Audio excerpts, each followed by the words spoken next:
पुरस्रार दुनिया के मुअज़्ज़िज़ दोस्तों, पुरस्रार दुनिया की खोजी टीम अगरचे आज किसी और मिशन के लिए रवाना हुई थी, लेकिन इसे सूए इत्तेफाक कहिए कि राह चलते चलते एक ऐसा मोड़ आ गया कि हमें कदीम आसमानी किताब, जिसे पहली मुकम्मल आसमानी किताब भी कहा जाता है, कि राज हाय सरबस्ता की तरफ राग़िब होना पड़ा।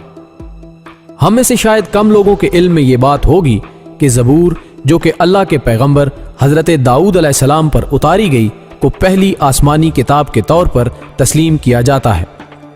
इसकी तफसीलात में जाने से कबल नए आने वाले साथियों से गुजारिश है कि वो चैनल को सब्सक्राइब करके साथ मौजूद बेल बटन को भी दबा दें। नाज़रीन मोहतरम, ज़बूर जो कि अरबी ज़ुबान का लफ्ज़ है कि मानी गीत, म्यूज़िक या खुशुलहानी के हैं, ये वो पहली आसमानी किताब है जो तकरीबन 1000 साल कबल मसीह यरूशलेम में पैदा होने वाले अल्लाह के पैगंबर हज़रत दाऊद अलैहिस्सलाम पर नाजिल हुई। एक सर्वे के मुताबिक कुरान मजीद में 16 बार इसका जिक्र मौजूद है। इस्लामी हवालों के मुताबिक हज़रत दाऊद अलैहिस्सलाम बैक वक्त ना सिर्फ अल्लाह के नबी थे बल्कि हुक्मरान वक्त भी थे। आपके जिक्र में खसूसन इस मौजज़े का तज़किरा आम मिलता है कि आपकी आवाज़ दिलों को छू लेती थी। आप इस कदर खुशुलहान थे कि लहने दाऊदी म्यूज़िक और लताफ़त फितरत की दुनिया में एक इस्तिलाह की हैसियत इख्तियार कर गया। हज़रत अबू हुरैरा रज़ी अल्लाह ताला अन्हो की रिवायत करदा एक हदीस के मुताबिक आप जब अपनी सवारी पर सवार होते तो रकाब में एक से दूसरा पाँव रखने तक ज़बूर की तिलावत ख़त्म कर लेते। ये आपका दूसरा मौजज़ा था जो अल्लाह रब्बुल इज़्ज़त की तरफ से आपको बख्शा गया।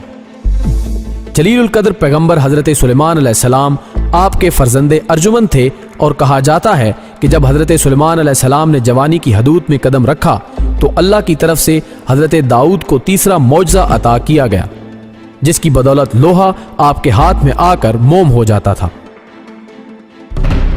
नाज़रीन गिरामी, ज़बूर बनी इसराइल की हिदायत के लिए जनाब दाऊद अलैहिस्सलाम पर उतरी, जिसमें इरशाद है कि मेरे मानने और नेक अमल करने वाले ज़मीन पर मेरे खलीफा होंगे।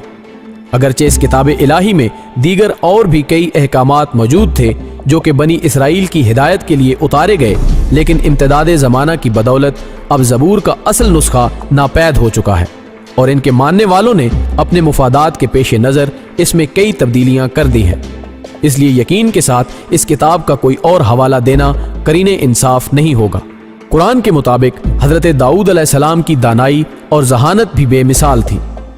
आज दुनिया में आप अलैहिस्सलाम के पैरोकारों को यहूदियों का नाम दिया जाता है।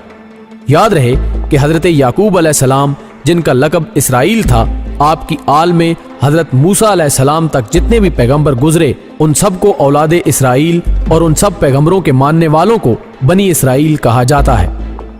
कुरान मजीद में जगह जगह यहूदियों यानी बनी इसराइल का तज़किरा मिलता है और ये वो कौम है जिन्हें इस्लाम से पहले ख़ास तौर पर अल्लाह की तवज्जो हासिल रही और मुतअद्दिद रिवायात के मुताबिक यही वो बदबख्त कौम है जिन्होंने अल्लाह के एहसानों की नाशुक्री की और बिल आखिर रांदा दरगाह ठहरे। जनाब दाऊद अलैहिस्सलाम के बारे में ज़बूर में एक रिवायत ये भी मज़कूर है कि जब आप अल्लाह की हम्द बयान फरमाते तो पहाड़ और परिंदे भी इसमें आपका साथ देते, और शायद यही वजह है कि आज भी यहूदी अपनी इबादत के दौरान मौसीकी का सहारा लेते हैं। कुरान मजीद के मुताबिक जब आप किसी मुकदमे का फैसला करते तो अल्लाह रब्बुल इज़्ज़त की तरफ से उन्हें सच और झूठ में तमीज़ करने का खसूसी इल्म अता किया जाता था।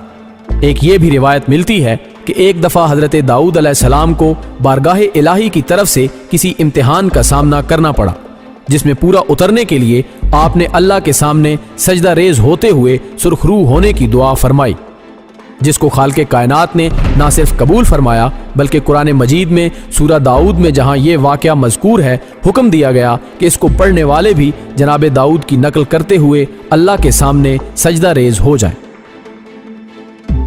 नाज़रीन, हज़रत दाऊद अलैहिस्सलाम उन चंद पैगंबरों में से एक थे जिनको नबूवत के साथ साथ हुकूमत भी अता की गई थी। आपने बनी इसराइल की हिदायत के साथ साथ अमूर मुमलिकत भी अहकामात इलाही के मुताबिक चलाए। आपके साहबजादे हज़रत सुलेमान अलैहिस्सलाम की दुआएं खास थी कि ए अल्लाह, मुझे ऐसी हुकूमत अता फरमा जो मुझसे पहले ना किसी को मिली और ना मेरे बाद किसी के हिस्से में आ सके। آپ کی یہ دعا قبول ہوئی اور حضرت سلیمان علیہ السلام وہ واحد پیغمبر ہیں جن کی حکومت جنوں، انسانوں، پرندوں اور دیگر مخلوقات کے علاوہ ہوا پر بھی قائم تھی۔